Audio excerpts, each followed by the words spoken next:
Alright, morning. Yep, video time. Yeah, I've made a couple of videos I didn't post. They're just too incoherent. I'm just not focused on the subjects I was attempting.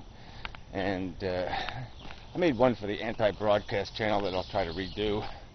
Because I just made too many promises, and I'm just not, I have lots of ideas, but I either don't have the motivation or the time to get those ideas turned into anything.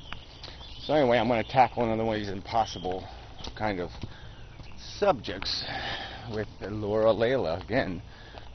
She's made another one of these videos where, yes, it's wishful thinking to think you can change anything, or to think this or to think that, and that everybody should just mind their own business, and I think that's wishful thinking. There's a default in the world. There will be an outcome, and unfortunately, it requires sometimes people to act for certain outcomes to be prevented, and they have to act aggressively. That's just the nature of the beast. People have to, we have to have civil wars now and then, and world wars, and what we have to find is some other way, some other mechanism to get the better result without the blood and guts all over the battlefields. So we need this ability to resolve conflicts, because some of these conflicts are very meritorious. You can't get around it. They're things. It's like, if you were on a bus, I'll use the analogy again. You wouldn't just arbitrarily pick somebody to drive the bus, and you especially if the popular choice, or the one that gets picked the most, or because there's mostly retards on the bus, it's a yellow bus, little yellow bus. You're not going to just sit there and say, okay, let the retard drive the bus. I'll just sit here and knit a cap for myself and some booties and not paying any attention and just pretend everything's okay. Well, that isn't going to fucking work. And as it is now, lots of retards, lots of retarded ideas are driving the human bus. The 90% force that's propelling us is decidedly negative. And, there's only this small percentage of human beings, the Einsteins or whatever, who are attempting to steer or push or divert the human bus in some sort of rational direction through some sort of mechanism of persuasion. And so, but this is the game, really, is how do we design I'll use some of your quotes. You can't force.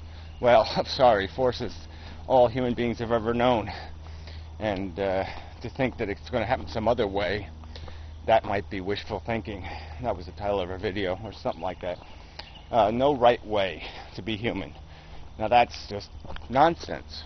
I'm sorry. There's decidedly wrong ways to be human. If you own slaves, you're doing the human thing the wrong way. If you're a greedy, horrible capitalist who squanders billions of dollars on bullshit, you're being human the wrong way. You're you're a parasite. You're an abomination to humanity. You're the blight. You're a piece of blight. Now, being a piece of blight is not doing it the right way. It's not an equal way. Anyway, that's just nonsense. People will believe what they want to believe. Oh, come on. People believe what memes control them. The agenda of majorities, the agenda of celebrity minorities. That's what people believe. What they want. It doesn't. What they want, how they are capable of perceiving, is largely dictated based on who says what and how aggressively they say it. So, that just doesn't mean anything. people believe based on what this environment that they're in, whether somebody stands up and enlightens them. Because some people will believe complete rubbish, and I'll state it again, as I did in my last video. Because some people will do the work. They'll walk over to the bush and they'll analyze it and pick it apart and figure out how it works. And other people will just say, green, it's green, green fluffy, green fluffy. That's it. And so there's a difference. There's a credibility difference. All right, anyway. Yeah, whatever. Talk is cheap. Sometimes, talk wasn't going to stop Adolf Hitler. Understanding everything. All right, so you were saying that you can't understand everything. But we don't need to understand everything. We really don't.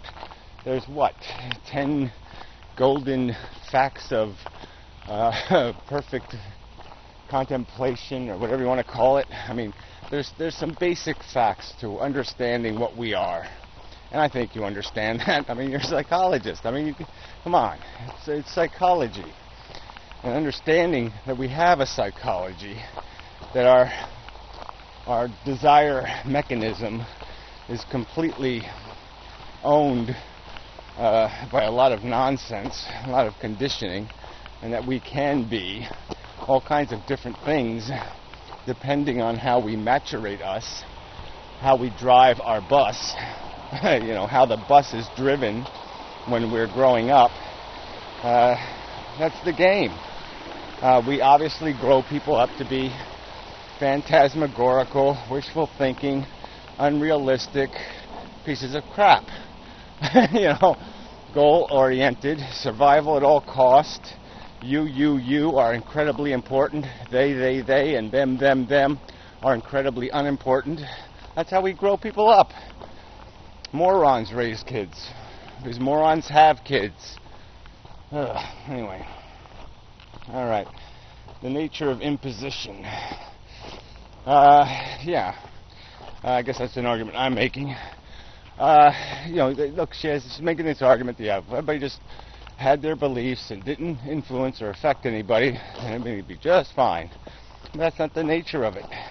How do you unaffect raising a child? There's just no way not to have an effect. You're going to affect them. There's a right way to do it and a wrong way to do it, I guess I would argue. And it's got to be defined by some kind of contest here, some kind of mechanism, some kind of, excuse the transfer, some way of filtering out the bullshit and hopefully doing it right, getting there to the right thing. And so that's the argument to be had. Or that's the discussion that needs discussing, is what alternative to this ugly thing of force, where might ends up being right. I mean, it's not, force isn't an answer. I'm not defending force as an answer. I'm just saying that until we have something else, that's the thing that's going to be applied. Because it's not, there's no way, there's no sensible way people are going to sit on buses when they think a retard is driving. So they're going to fight. They're going to make an effort to see that a retard isn't driving the bus. And it's not practical. It's wishful thinking to think people aren't going to, at almost all cost, fight not to be ruined by something as stupid as letting a retard drive your bus. So it's that perception of, our right to think we're right, how we earn the privilege of control. That's the tricky part. I mean, how do we decide? How do we create a contest that works to provide people a fair fight, an idea is a fair fight? I guess that's what I'm getting to. I mean, this is a subject I've played with before, and with little success.